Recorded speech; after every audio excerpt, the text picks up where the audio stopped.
6:45, this is the Sri Lanka Broadcasting Corporation. The news edited by Danushka Madhavala, read by Sanditavam. Stern legal action will be taken against the individuals who try to create religious issues using social media. The prices of construction materials to be reduced by next month. The advanced level 2022 results to be released by August. China assures to always stand for Sri Lanka's sovereignty and socio-economic development. The Executive Secretary of the Comprehensive Nuclear Test Ban Treaty Organization to visit Sri Lanka today. In foreign news, North Korea launches rocket after satellite warning. And in sports, Juventus to pay €620,000 fine in settlement with Italian football authorities. Minister Bandulu Gunawardena says that stern legal action will be taken against the individuals who try to create religious issues using social media. The government is in the process of introducing new legislation to regulate electronic media in Sri Lanka. Minister Bandulu Gunawardena told the media that a broadcast authority law is being formulated for this purpose. He further stated that the draft prepared by a cabinet subcommittee under Justice Minister Vijayadasa Rajapaksa will be made public soon. Discussions have been held with various parties on the draft, and the Justice Minister is expected to commence discussions with the public and private stakeholders during the coming weeks. The draft, which is a legal framework that will be acceptable for all sectors, will be given to all media institutions and broadcast media, he said. The Minister of Justice, Prisons Affairs and Constitutional Reform, Vijayadasa Rajapaksa, says that even if the right to practice a religion of their choice exists, no one has the right to disrespect the religion of others. The minister also said that even though social media cannot be controlled, legal action can be taken for the statements made on them. He expressed these views at a special press conference held yesterday at the Ministry of Justice auditorium. The Minister of Justice, expressing his views, further said, as a country with multilingual, multinational, multireligious people, harmony is very important. The State Minister of Finance, Ranjit Siamalapichia, says special attention will be given towards the prices of equipment and materials used in the construction industry. State Minister Siamalapichia said authorities are keen to ensure the benefit of the appreciation of the rupee against the US dollar is passed to the general public. Speaking to the media in Dehiovita, the State Minister said the livelihood of a large number of people depends on the construction industry, and therefore they want to ensure that the industry will flourish. State Minister of Finance Ranjit Siamalapichia further said several subsidies have been provided to the agriculture, fisheries and technical industries, and they are looking at the possibility to extend the benefits to the other sectors as well. He said with the strengthening of the economy, the government will gradually lift the import restrictions, which will also benefit those in the construction industry. The Examinations Commissioner General Amit Jayasundara said it has been planned to issue the Advanced Level Examination 2022 results by August. Addressing the media yesterday at the Examinations Department, he said the paper marking process is being carried out successfully at evaluation centres established countrywide. He stated that the daily allowance paid to a teacher who conducts paper evaluations has been increased from 500 rupees to 2,000 rupees. Accordingly, he pointed out that the daily allowance up to 80 kilometers is 2,000 rupees, and for more than 80 kilometers, the daily allowance is 2,900 rupees. He said that arrangements have been made to give an advance of 10,000 rupees each for the teachers to evaluate answer scripts. The Commissioner said that so far evaluation work of 17 general subjects has been completed, and the evaluation work of the remaining subjects is expected to be completed soon. This news broadcast comes to you from the Sri Lanka Broadcasting Corporation. The Chinese Vice Minister of Foreign Affairs Sun Wendong said Sri Lanka is a long-time friend of China and his country will always stand by Sri Lanka's sovereignty as well as for the political independence and socio-economic development. He stated this when he called on Prime Minister Dinesh Gunawardena at Temple Trees yesterday. The Vice Minister assured that China will increase investments in several areas such as agriculture, trade and commerce, ports and infrastructure development in Sri Lanka. He also said China will continue to provide economic assistance as well as support to Sri Lanka's debt restructuring program. The Prime Minister expressed gratitude to the government of China for the help given in natural calamities such as the tsunami and the COVID pandemic, as well as for the efforts to overcome the current economic crisis. He made special mention about the humanitarian assistance and medical aid to Sri Lanka by way of providing shipments of Sinopharm vaccines, medical masks, COVID-19 test kits and other health equipment to battle the pandemic, further strengthening the solidarity between the two countries. The Executive Secretary of the Comprehensive Nuclear Test Ban Treaty Organization, Dr. Robert Floyd, will visit Sri Lanka from today to the 4th of next month. During the visit, Dr. Robert Floyd is scheduled to pay courtesy calls on the President, the Minister of Foreign Affairs, the Minister of Environment, and also meet with senior officials of the Ministry of Foreign Affairs, the Ministry of Defence, and the Geological Survey and Mines Bureau. Sri Lanka signed the Comprehensive Nuclear Test Ban Treaty on 24th October 1996 and a facility agreement with the organization in June 2000, which led the way for the establishment of an auxiliary seismological station in Pallekele, Kandy, as part of the international monitoring system to verify compliance with the Comprehensive Nuclear Test Ban Treaty. The key objective of the CTBT is to ban nuclear explosions by everyone, everywhere, above ground, underwater and underground. The visit is expected to further strengthen cooperation between Sri Lanka and the Comprehensive Nuclear Test Ban Treaty Organization. That concludes local news. The main news story is brought to you by Siddhalepa Vedamahatmya. A special discussion between the Turkish ambassador Demet Sekasioglu and the Minister of Ports, Shipping and Aviation Nimal Siripala de Silva took place yesterday at the Ministry office. The aim of the discussion was to seek authorization to commence direct flights from the Turkish capital Istanbul to Katunayke. The chief of the Turkish Airlines requested for time and space to be allowed in order to initiate direct flights between Istanbul and Katunayke, thus providing convenience for Turkish tourists and travellers who prefer to visit Sri Lanka.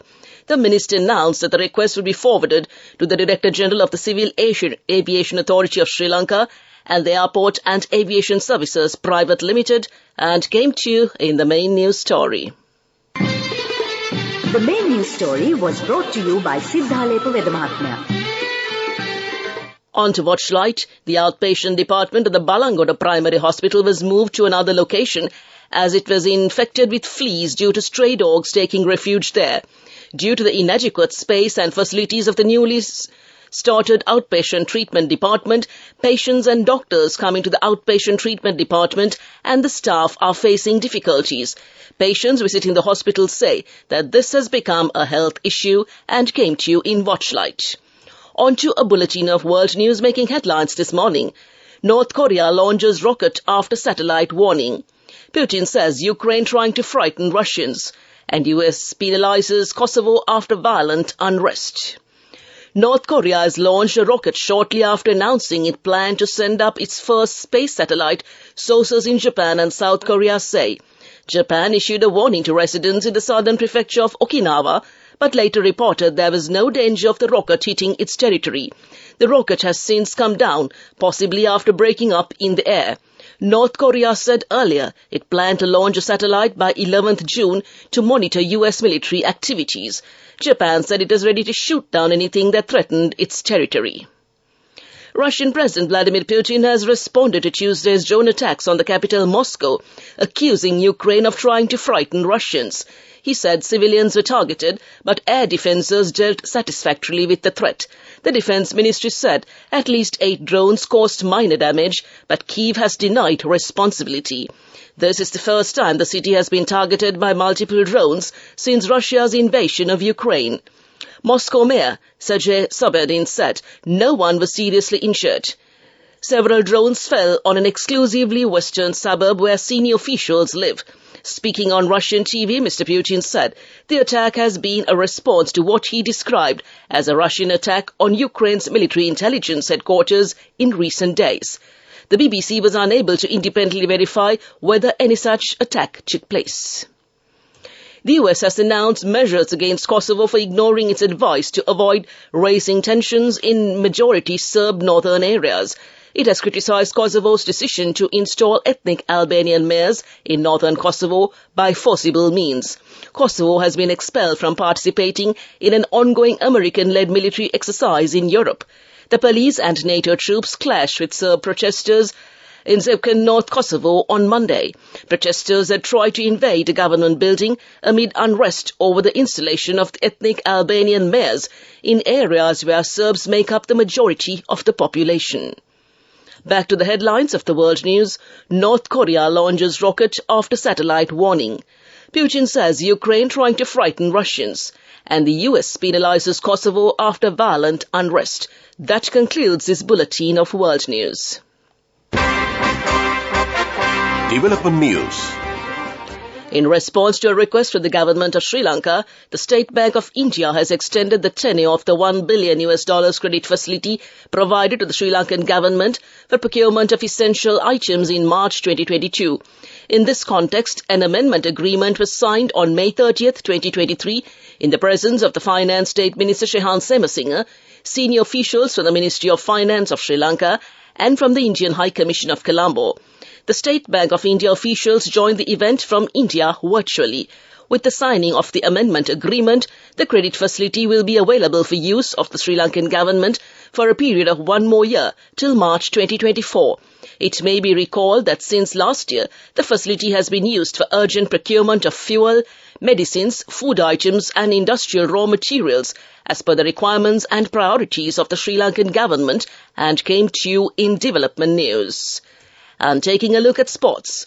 Juventus will pay a €718,000 fine as part of a settlement agreement with Italian football authorities over a case concerning the payment of player salaries.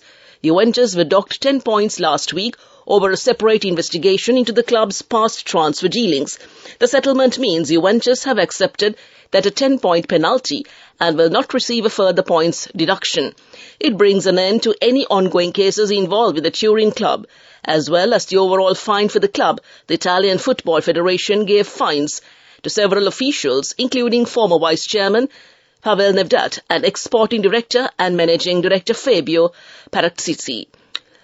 Manchester United forward Anthony Martial will miss Saturday's FA Cup final against Manchester City with a hamstring injury.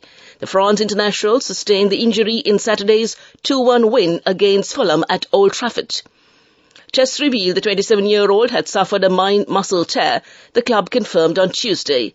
Victory for United on Saturday would secure domestic double for the club, having won the League Cup in February.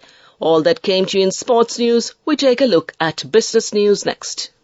Go ekak thiyana youth eකට life එකේ change එකට නියමෙට set වෙන්න ඇස් වහගෙන දැකපු හින හැබැයි කරන්න youth එකට නියමෙට set වෙන friendship එක මෙන්න. The all-new NSB Ithru account, NSB IM, a plan for your dream. Business News, sponsored by National Savings Bank, the safest place for your money. The elite club of US companies worth more than $1 trillion got a new member on Tuesday, at least for a few hours. Chipmaker Nvidia briefly joined the ranks as its share price shot up more than 5% before retreating. Shares had already jumped more than 25% last week after the company forecast surging demand due to advances in artificial intelligence. Apple, Amazon, Alphabet and Microsoft are the other publicly traded US firms worth more than $1 trillion. Founded in 1993, Nvidia was originally known for making the type of computer chips that process graphics, particularly for computer games. That's business news, economic news up next. Business News, sponsored by National Savings Bank, the safest place for your money. Go ekak thiyana youth එකට life එකේ change එකට නියමෙට set වෙන්න ඇස් වහගෙන දැකපු හින හැබැයි කරන්න youth එකට නියමෙට set වෙන friendship එක මෙන්න. The all-new NSB Ithru account, NSB IM, a plan for your dream.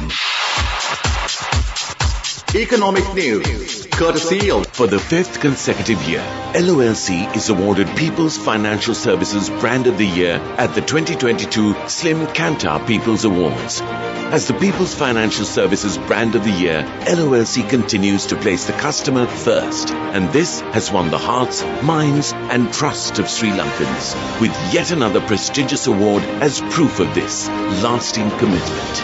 LOLC, imagine the possibilities.